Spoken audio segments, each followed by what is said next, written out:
Hey, this is Craig with F&M Mortgage, back to talk with you about what's the best way to use your credit card to improve your credit score. You may have heard that having a credit card is important as it relates to your credit score, and I would say that's definitely a true statement. But it is also important to make sure that you're using the card the correct way to most effectively improve your credit score. So, what's the best way to use your credit card to improve your credit score? This is very simple. It may shock you. Just don't use the card. So what I mean by that? I mean literally, don't use the card. So let's talk about what affects your credit score as it relates to the credit card. So we can kind of understand why not using the card would make sense. There are three things that primarily affect your credit score as it relates to the credit card. Number one, the age of the card. The older the credit card, the better. And that's true for all things on your credit report, by the way. So the older the loans are on your credit report, the older the credit cards on your credit report, the more it helps your credit score. And the reason for that is the longer someone's had credit history, the more favorable their credit score is. And you know, the logic behind that is simple. It's just the longer they've had credit, especially if they've got good credit, it just tends to show that they're going to pay things back on time. And vice versa, someone that's just recently obtained credit and hasn't had credit for a long time, there's just not that history there to determine whether that person is going to be a credit risk or not. So again, first factor is the older the credit card, the better it helps your credit.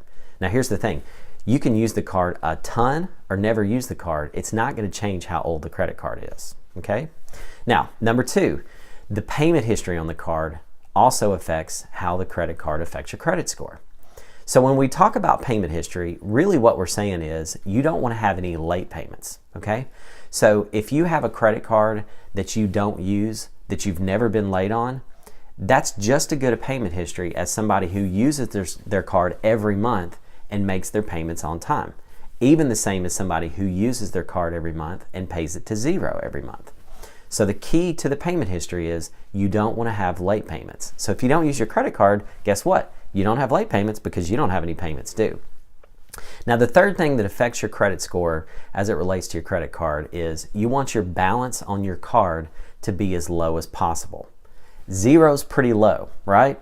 So that's why we say don't use the credit card. So what's the logic behind that? Well, if someone has a $1,000 credit limit and they constantly owe $900 on the credit card, that could be a situation to where they're having trouble making their payments. And you have to remember something. Credit scores are done by computers. They don't have feelings. So it's a very black and white process on how your credit score is comprised.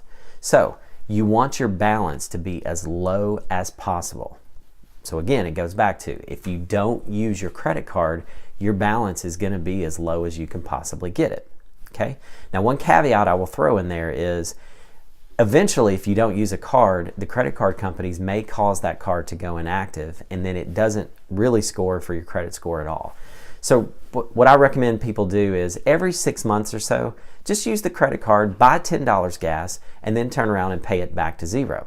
And then 6 months down the road, buy $10 worth of gas, and then turn around and pay it to zero.